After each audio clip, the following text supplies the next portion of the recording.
Capítulo 5. Sabemos que, se a nossa casa terrestre deste tabernáculo se desfizer, temos da parte de Deus um edifício, casa não feita por mãos, eterna nos céus. E por isto, neste tabernáculo, gememos, aspirando por sermos revestidos da nossa habitação celestial. Se, todavia, formos encontrados vestidos e não nus. Pois, na verdade, os que estamos neste tabernáculo gememos angustiados, não por querermos ser despidos, mas revestidos, para que o corpo mortal seja absorvido pela vida. Ora, foi o próprio Deus quem nos preparou para isto, outorgando-nos o penhor do Espírito. Temos, portanto, sempre bom ânimo, sabendo que, enquanto no corpo, estamos ausentes do Senhor, visto que andamos por fé e não pelo que vemos. Entretanto, estamos em plena confiança, preferindo deixar o corpo e habitar com o Senhor. É por isso que também nos esforçamos, quer presentes, quer ausentes, para lhe ser agradáveis. Porque importa que todos nós compareçamos perante o tribunal de Cristo, para que cada um receba segundo o bem ou o mal que tiver feito por meio do corpo.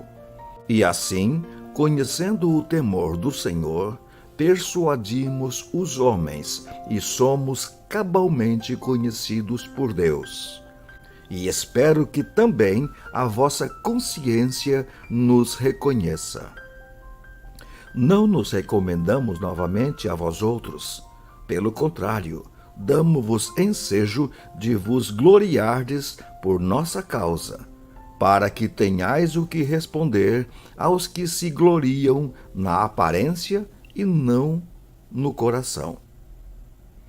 Porque se enlouquecemos, é para Deus, e se conservamos o juízo, é para vós outros. Pois o amor de Cristo nos constrange, julgando nós isto: um morreu por todos, logo todos morreram. E ele morreu por todos, para que os que vivem não vivam mais para si mesmos, mas para aquele que por eles morreu e ressuscitou. Assim que nós, daqui por diante, a ninguém conhecemos segundo a carne. E se antes conhecemos a Cristo segundo a carne, já agora não o conhecemos deste modo. E assim, se alguém está em Cristo, é nova criatura. As coisas antigas já passaram, eis que se fizeram novas. Ora, tudo provém de Deus, que nos reconciliou consigo mesmo por meio de Cristo, e nos deu o ministério da reconciliação, a saber, que Deus estava em Cristo reconciliando consigo o mundo, não imputando aos homens as suas transgressões, e nos confiou a palavra da reconciliação. De sorte que somos embaixadores em nome de Cristo, como se Deus exortasse por nosso intermédio. Em nome de Cristo, pois, rogamos que vos reconcilieis com Deus. Aquele que não conheceu o pecado, ele o fez pecado por nós, para que nele fôssemos feitos justiça de Deus.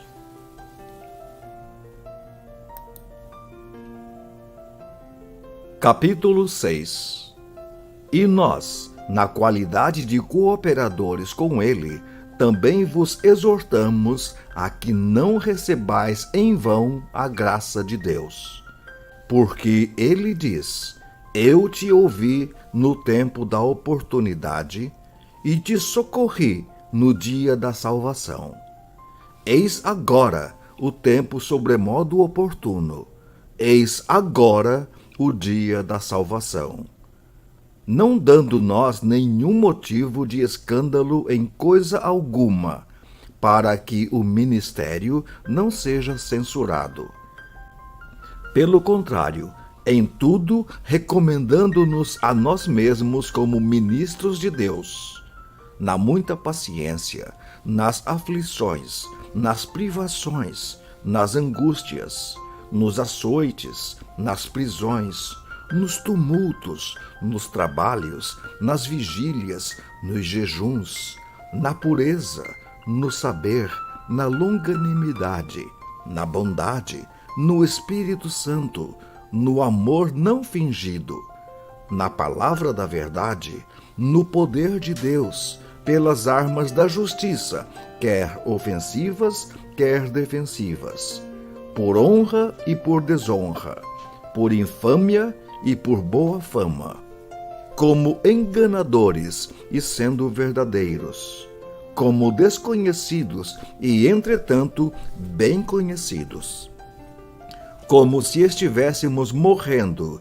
e, contudo, eis que vivemos, como castigados, porém não mortos, entristecidos, mas sempre alegres, pobres, mas enriquecendo a muitos, nada tendo, mas possuindo tudo. Para vós outros, ó Coríntios, abrem-se os nossos lábios e alarga-se o nosso coração. Não tendes limites em nós, mas estáis limitados em vossos próprios afetos. Ora, como justa retribuição, falo-vos como a filhos. Dilatai-vos também vós. Não vos ponhais em julgo desigual com os incrédulos. Porquanto, que sociedade pode haver entre a justiça e a iniquidade? Que comunhão da luz com as trevas? Que harmonia entre Cristo e o maligno? Ou que união do crente com o incrédulo? Que ligação há entre o santuário de Deus e os ídolos? Porque nós somos santuário do Deus vivente, como ele próprio disse: habitarei e andarei entre eles. Serei o seu Deus e eles serão o meu povo. Por isso, retirai-vos do meio deles. Separai-vos, diz o Senhor. Não toqueis em coisas impuras, e eu vos receberei, e serei vosso Pai, e vós sereis para mim filhos e filhas, diz o Senhor Todo-Poderoso. Capítulo 7. Tendo, pois, ó amados, tais promessas, purifiquemo-nos de toda impureza, tanto da carne como do espírito, aperfeiçoando a nossa santidade no temor de Deus.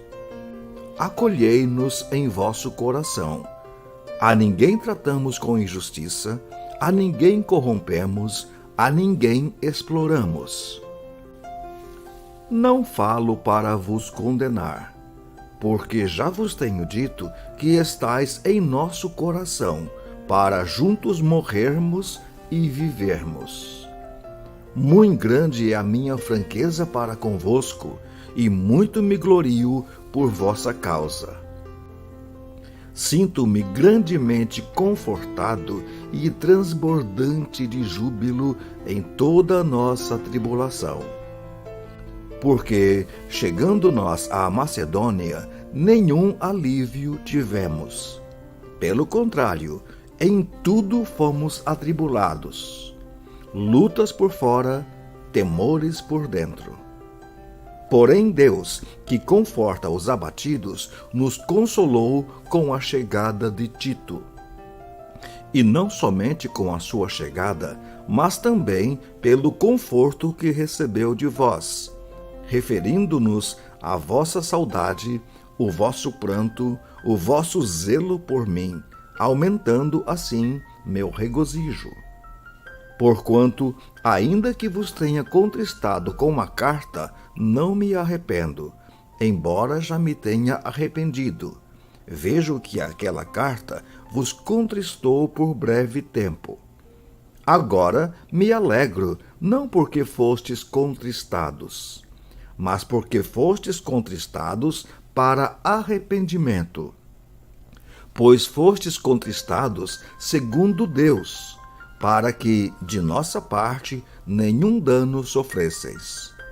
Porque a tristeza segundo Deus produz arrependimento para a salvação, que a ninguém traz pesar. Mas a tristeza do mundo produz morte.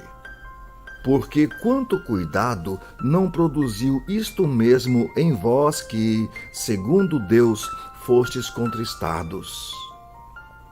Que defesa, que indignação, que temor, que saudades, que zelo, que vindita! Em tudo destes prova de estardes inocentes neste assunto. Portanto, embora vos tenha escrito, não foi por causa do que fez o mal, nem por causa do que sofreu o agravo, mas para que a vossa solicitude a nosso favor fosse manifesta entre vós diante de Deus. Foi por isso que nos sentimos confortados. E acima desta nossa consolação, muito mais nos alegramos pelo contentamento de Tito, cujo espírito foi recreado por todos vós.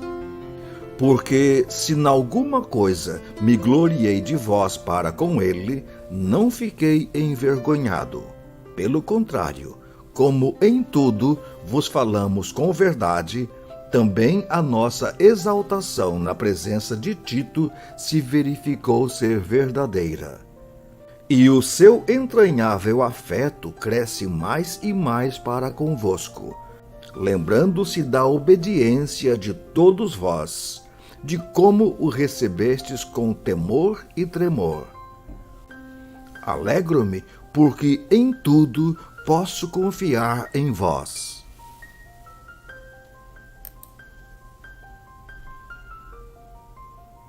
Capítulo 8. Também, irmãos, vos fazemos conhecer a graça de Deus concedida às igrejas da Macedônia. Porque, no meio de muita prova de tribulação, manifestaram abundância de alegria, e a profunda pobreza deles superabundou em grande riqueza da sua generosidade. Porque eles, testemunho eu, na medida de suas posses, e mesmo acima delas, se mostraram voluntários, pedindo-nos com muitos rogos a graça de participarem da assistência aos santos. E não somente fizeram como nós esperávamos, mas também deram a si mesmos, primeiro ao Senhor, depois a nós, pela vontade de Deus. O que nos levou a recomendar a Tito que, como começou, assim também complete esta graça entre vós. Como, porém, em tudo manifestais superabundância, tanto na fé e na palavra, como no saber, e em todo cuidado, e em nosso amor para convosco, assim também abundeis nesta graça. Não vos falo na forma de mandamento, mas para provar, pela diligência de outros, a sinceridade do vosso amor. Pois conheceis a graça de nosso Senhor Jesus Cristo, que, sendo rico, se fez pobre por amor de vós, para que, pela sua pobreza, vos tornasseis ricos. E nisto dou minha opinião, pois a vós outros que, desde o ano passado, principiastes não só a prática, mas também o querer, convém isto: completai agora a obra começada, para que, assim como revelastes prontidão no querer, assim a leveis a termo, segundo as vossas posses. Porque se existe boa vontade, será aceita conforme o que a pessoa tem, e não segundo o que ela não tem. Porque não é para que os outros tenham alívio e vós sobrecarga, mas para que haja igualdade, suprindo a vossa abundância no presente a falta daqueles, de modo que a abundância deles venha suprir a vossa falta, e assim haja igualdade. Como está escrito, o que muito colheu não teve demais, e o que pouco não teve falta. Mas graças a Deus que pôs no coração de Tito a mesma solicitude por amor de vós, porque atendeu ao nosso apelo e, mostrando-se mais cuidadoso, partiu voluntariamente para vós outros. E com ele enviamos o irmão cujo louvor no Evangelho está espalhado por todas as igrejas. E não só isto, mas também foi eleito pelas igrejas para ser nosso companheiro no desempenho desta graça ministrada por nós, para a glória do próprio Senhor e para mostrar a nossa boa vontade, evitando assim que alguém nos acuse em face desta generosa dádiva administrada por nós. Pois o que nos preocupa é procedermos honestamente, não só perante o Senhor, como também diante dos homens. Com eles enviamos nosso irmão, cujo zelo em muitas ocasiões e de muitos modos temos experimentado. Agora, porém, se mostra ainda mais zeloso pela muita confiança em vós. Quanto a Tito, é meu companheiro e cooperador convosco. Quanto a nossos irmãos, são mensageiros das igrejas e da glória de Cristo. Manifestai, pois, perante as igrejas, a prova do vosso amor e da nossa exultação a vosso respeito na presença destes homens.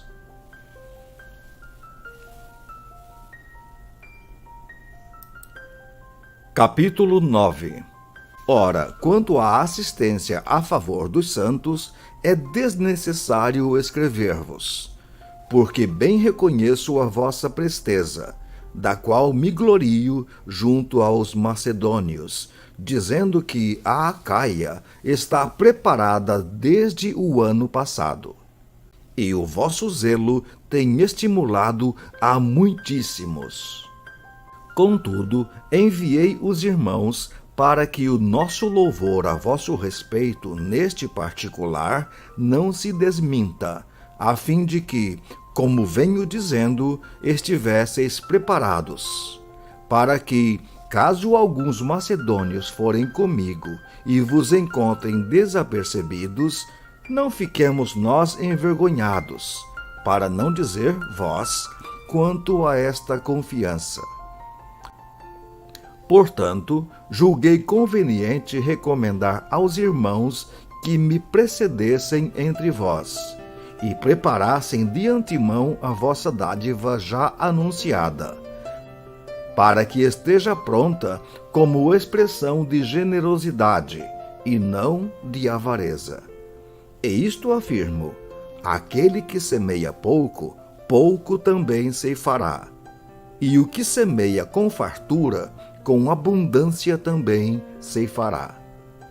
Cada um contribua segundo tiver proposto no coração, não com tristeza ou por necessidade, porque Deus ama a quem dá com alegria. Deus pode fazer-vos abundar em toda graça, a fim de que, tendo sempre em tudo ampla suficiência, superabundeis em toda boa obra.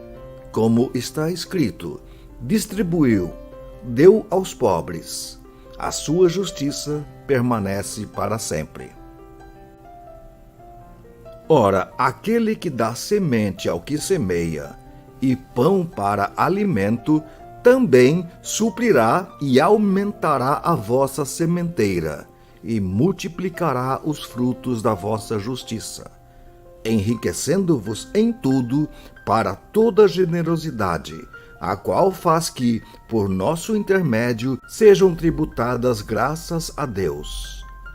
Porque o serviço desta assistência não só supre a necessidade dos santos, mas também redunda em muitas graças a Deus. Visto como, na prova desta ministração, glorificam a Deus pela obediência da vossa confissão quanto ao Evangelho de Cristo, e pela liberalidade com que contribuís para eles e para todos. Enquanto oram eles a vosso favor com grande afeto, em virtude da superabundante graça de Deus que há em vós. Graças a Deus pelo seu dom inefável.